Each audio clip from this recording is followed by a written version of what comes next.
আকবর মিয়া আর তাদের প্রতিবেশী আবুল সাহেব। আকবর মিয়া ছিলেন অন্য জমিতে কাজ করা সাধারণ কৃষক বা বলা যায় দিনমজুর, আর আবুল সাহেব ছিলেন এক বড় ব্যবসায়ী। তাদের দুজনের ছোট ছোট দুটো মেয়ে আছে, আকলিমা ও নিধি। এমনই একদিন আকলিমা ও নিধি তাদের বাড়ির সামনে খেলছিল। ঠিক তখনই নিধির বাবা আবুল সাহেব সেখানে আসেন আর রেগে গিয়ে বলেন, নিধিমা, তুমি এখানে কি করছো শুনি? তোমাকে কতবার নিষেধ করেছি এই ছোট লোকদের সাথে না মিশতে। আসসালামু আলাইকুম আব্বু, আপনি এভাবে কেন কথা বলছেন? এভাবে কথা বলছি? তোমাকে কতবার নিষেধ করা হয়েছে যেন এই ছোট লোকদের সাথে না মেশো। তুমি যদি আমার কথা না শোনো তাহলে কিন্তু আমি তোমাকে ঘরের মধ্যে বন্দি করে রাখবো। চাচা, আসসালামু আলাইকুম, কেমন আছেন আপনি? আসলে নিধি তো খেলতে চায়নি, আমি ওকে জোর করে নিয়ে এসেছিলাম। এখানে নিধির কোনো দোষ নেই চাচা। ঠিক সেই সময় নিধির মা সেখানে চলে আসেন আর এমন চেঁচামেচি শুনে বলেন, আপনি কি করছেন নিধির বাবা? ওরা ছোট থেকে একসাথে বড় হয়েছে, ওরা তো আগে থেকেই একসাথে খেলাধুলা করত।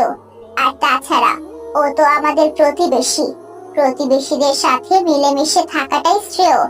আপনি যে সব কথাবার্তা বলছেন, এতে সৃষ্টিকর্তা আপনার উপর নারাজ হবেন। কত বড় সাহস দেখেছো মেয়ের! আমার মেয়ের সাথে খেলার যোগ্যতা আছে তোর? আমি এখানে ভুল কি বলেছি শুনি? এই আকলিমার বাবা সামান্য একজন দিনমজুর, আমাদের সাথে ওঠা বসা করার তার কোনো যোগ্যতা আছে? ধন সম্পদ দেওয়ার মালিক একমাত্র আল্লাহ তাআলা। তিনি কখন কাকে কিভাবে রাখবেন সেটা তিনি ভালোভাবে জানেন। আজ আকলিমার বাবা না হয় সামান্য কৃষক, বলা তো যায় না কখন সে উন্নতি করে বসে। হাসালে রাবেয়া, ছোট লোকেরা সারা জীবন ছোট লোকই থেকে যায়। ছাড়ো এসব কথা, চলো এখান থেকে। এই নিধি, চলো। এই কথা বলে আবুল সাহেব তার মেয়ে ও তার স্ত্রী রাবেয়াকে নিয়ে তার বাড়িতে চলে যায়। এইদিকে আকলিমা মন খারাপ করে তার বাড়িতে যায়। আকলিমা, কি হয়েছে তোমার? তোমাকে দেখে মনে হচ্ছে তোমার ভীষণ মন খারাপ। আম্মি জান, আমার কিচ্ছু হয়নি, আপনি কি করছেন? মা, তুমি কি আমার কাছে কথা লুকাচ্ছ? তুমি কি জানো মিথ্যা বলা মহাপাপ? জি আম্মি জান, তা তো জানি। আজকে আবারও নিধির বাবা আমাকে অনেক কথা বলে অপমান করেছে। সেটা আমাকেই নয়, বাবাকেও ছোট লোক বলে কথা শুনিয়েছে। হে আল্লাহ, কবে তাদের এমন আচরণ করা বন্ধ হবে? তারা সব সময় আমাদেরকে ছোট করে কথা বলে। আমরা তাদেরকে যতই ভালোবাসি না কেন, তারা ততই আমাদেরকে ঘৃণা করে। না আম্মি জান, শুধু আবুল চাচাই এমনটা করে। ঠিক তখনই সেখানে আকবর মিয়া চলে আসে আর সব কথা শুনে নেয়। তোমরা এসব নিয়ে মন খারাপ করো না তো। আল্লাহ তাআলা তো আছেন, তিনি সবকিছুই দেখছেন। শাস্তির ফল ঠিক তিনি দেবেন। আর ওনারা তো মিথ্যা কথা বলেনি, তাই না? আমরা তো গরিব, তবে আমাদের যতটুকু আছে তা নিয়ে আমরা সুখে আছি, আলহামদুলিল্লাহ। ঠিক বলেছেন আব্বুজান, আমরা অনেক ভালো আছি, আলহামদুলিল্লাহ। আল্লাহর রহমত আমাদের উপর বজায় থাকুক। এভাবে তাদের দিন কাটতে থাকে। আবুল সাহেব প্রায়শই আকলিমাদেরকে বিভিন্ন ধরনের কথা শোনাতো, কিন্তু তারা কখনোই সে কথাগুলোর জবাব দিত না। এমনই একদিন আকলিমাদের পরিবার অনেক বড় বিপদে পড়ে। তাদের জমানো সমস্ত অর্থ শেষ হয়ে যায়, আর যার কারণে তাদের ঘরে কোনো বাজার ছিল না। আমি বলছি কি, আপনি একবার কারো থেকে খুঁজে দেখুন না, যদি কোনোভাবে সাহায্য পান তাহলে আবার পরবর্তীতে সেগুলো ফেরত দিয়ে দেবেন। কার কাছে সাহায্য চাইবো বলো তো আমিনা? আব্বুজান, আমি বলছি কি, আপনি একবার নিধিদের বাড়িতে গিয়ে দেখুন না, আবুল চাচা যদি কোনোভাবে কোনো সাহায্য করে। কিন্তু তিনি কি আমাদের কোনো সাহায্য করবেন? তিনি তো আমাদেরকে একদমই সহ্য করতে পারে না। আচ্ছা ঠিক আছে, তবুও একবার সাহায্য চেয়ে দেখি তিনি কি বলেন।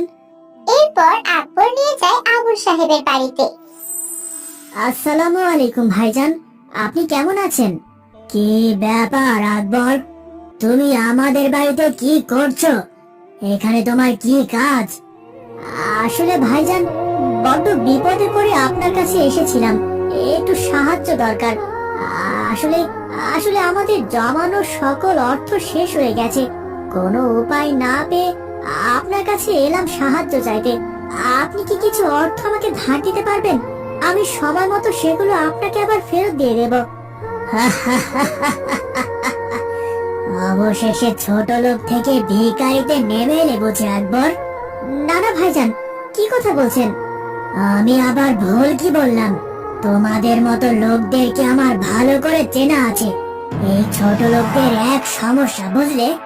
যার তার কাছে চলে আসে অর্থ চাইতে, সাহায্য চাইতে। যাও যাও এখান থেকে, তোমাকে আমি কোনো সাহায্য করতে পারবো না। আকবর সাহেব আর কোনো কথা না বলে সেখান থেকে চুপচাপ বাড়িতে চলে যায়। তার স্ত্রী আমেনা ও মেয়ে আকলিমাকে সব কথা তিনি খুলে বলেন। সেসব কথা শুনে তারাও ভীষণ মন খারাপ করেন।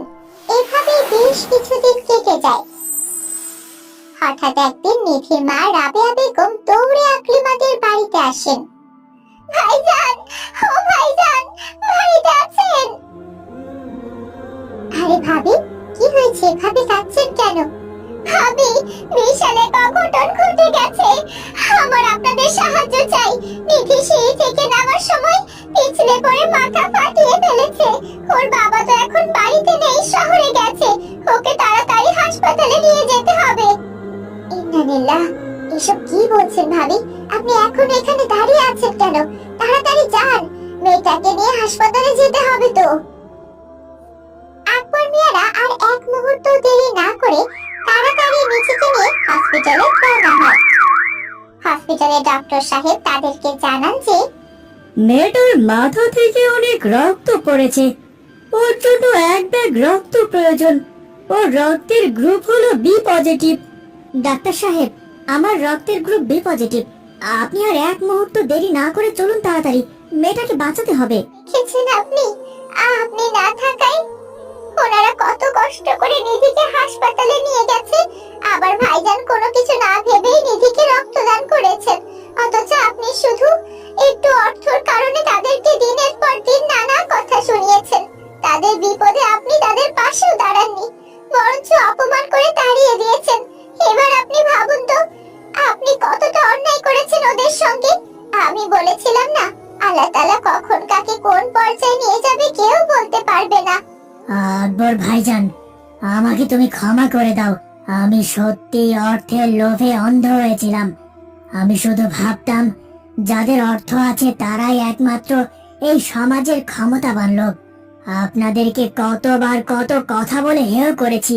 আল্লাহ তাআলা আমাকে কখনো ক্ষমা করবেন না।